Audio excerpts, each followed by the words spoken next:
Salaar part 1 में क्यों हमें बार बार लड़ाई को टालना दिखाया गया है और देवा अपनी माँ की सारी बातें क्यों मानता है और खानसार की गद्दी का मालिक कौन है, वर्दा या फिर देवा, और इस सील को बनाने वाला कौन है, राजमन्नार या फिर देवा या वर्दा। तो मैं आपको बताऊंगा मूवी से जुड़ी कुछ क्लू के बारे में और हिडन डिटेल के बारे में और सलार पार्ट 2 के बारे में क्या होने वाला है उसमें। तो चलो स्टार्ट करते हैं एक्सप्लेन करना।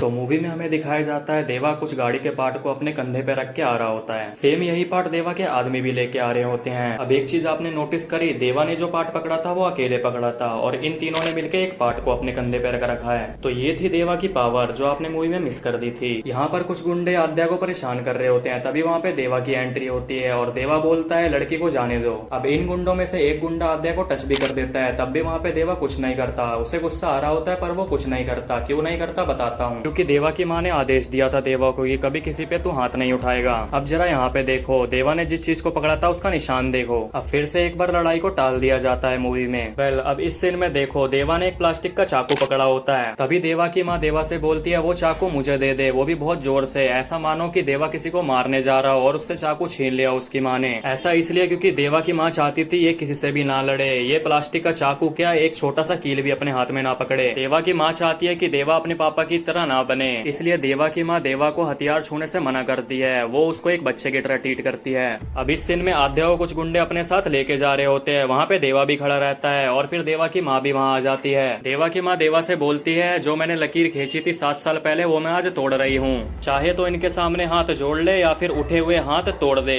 तो 7 साल पहले ऐसा हुआ क्या था जो देवा की माँ ने कह दिया था कि तू किसी पे हाथ ही नहीं उठाएगा। इस वीडियो में मैं कहानी का प्रेजेंट बता रहा हूँ और जो नेक्स्ट वीडियो आएगी उसमें मैं बताऊंगा पास्ट। तो नेक्स्ट वीडियो देखने के लिए चैनल को सब्सक्राइब कर दो। बढ़ते हैं आगे। अब जरा इस लुक को देखो, प्रभास को रिबल स्टार तो कहते ही हैं पर अब उनको जाना जाएगा डायनासोर के नाम से। इस सीन में आद्या को फिर से पकड़ लिया जाता है और फिर से देवा की माँ बोलती है कि उसे बचाओ जाके देवा। अब देवा का साफ सा मतलब, माँ ने कहा तो हथियार छोड़ दूंगा, माँ ने कहा तो हथियार उठा लूंगा। अब यहाँ पर आद्या को एक सील लगा के गाड़ी में डाला जाता है और ये सील जोड़ती है सीधा खानसार सिटी से। और एक और बात जो आपको पता नहीं थी, इस सील को बनाने वाला नाम है देवा, मतलब कि देवा ने इस सील को बनाया है। अब बनाया कैसे है वो मैं आपको बताऊंगा नेक्स्ट वीडियो में। फिलहाल के लिए ये वीडियो देखो। अब वर्दा से ये आदमी बोलता है कि सील को रोका गया है और उसे रोकने वाला नाम है देवा, अब क्या होगा। फिर वर्दा बोलता है उसी के बनाए हुए नियम है, उसे कोई भी रोके मरना ही पड़ेगा। इसके आगे की वीडियो लेके आऊंगा नेक्स्ट पार्ट में, तो फटाफट चैनल को सब्सक्राइब कर लो। बढ़ते हैं आगे। अब मैं आपको बताऊंगा मूवी के पास्ट के बारे में। पास्ट में खानसार का गद्दी का मालिक होता है राजमन्नार, वर्दा के पापा। खानसार में गद्दी के मालिक को छोड़ के 2 कुर्सियां और थी,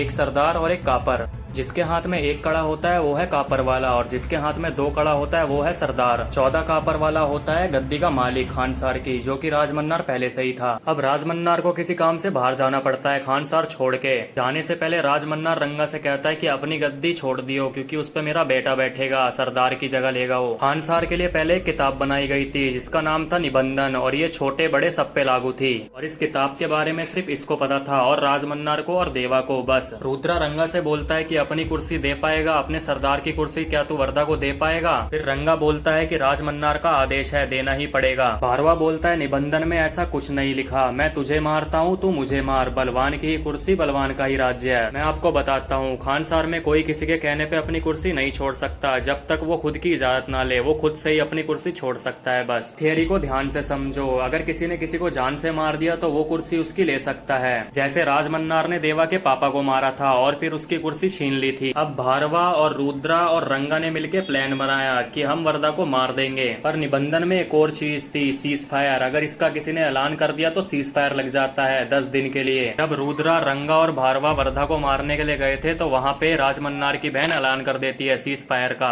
और तभी यहाँ पे वर्दा बच जाता है। अब मैंने आपको पहले ही बताया था, बलवान का ही राज्य, बलवान की ही कुर्सी। खानसार में सीज फायर हटाने का हक सिर्फ सरदार को मिलता है और जो कि रुद्रा पहले से ही सरदार होता है तो वो सीज फायर हटाने का ऐलान कर देता है। इसी वजह से वर्दा बच जाता है क्योंकि सीज फायर लगा दिया था और फिर हटाने का ऐलान भी हो जाता है। पहले ये सब सिर्फ वर्दा को मारना चाहते थे पर अब ये राजमन्नार को ही मारेंगे क्योंकि उसकी गद्दी ये लेना चाहते हैं। अब वोटिंग से पहले ये सारे अपनी अपनी सेना तैयार करते हैं। फिर वर्दा का भाई वर्दा से बोलता है कि हम कौन सी सेना लेके आ रहे हैं, उनके पास गन है, विपन है, पर हमारे पास कुछ नहीं है, हम कौन सी सेना लेके आने वाले हैं। वर्दा आता है देवा को बुलाने 20 साल बाद। देवा वर्दा से बोलता है माँ से पूछ के बताता हूँ। अब इस स्कैन में देखो, जैसे वर्धा के लिए देवा जरूरी है, वैसे ही देवा के लिए अपनी माँ से परमिशन लेना जरूरी है। देवा की माँ चाहती थी कि देवा वर्धा के साथ नहीं जाए, वो खानसार में कदम भी ना रखे, पर 20 साल पहले वर्धा ने ही देवा की माँ को और देवा को बचाया था खानसार से अपना कड़ा देके। इसीलिए देवा की माँ उसे जाने देती है खानसार में वर्धा के साथ। इस स्कैन में देवा अपना फिंगरप्रिंट दे रहा होता है। जब देवा अपना हाथ हटाता है तो कुछ ऐसा दिखता है। कैसे? वेल, ये एक मिस्टेक थी जो डायरेक्टर से हो गई होगी। तो आज के लिए इतना ही। मैं आपसे मिलूंगा नेक्स्ट वीडियो में। तो चैनल पे नहीं हो तो चैनल को फटाफट सब्सक्राइब कर लो, क्योंकि सलार पार्ट 2 का भी वीडियो आने वाला है।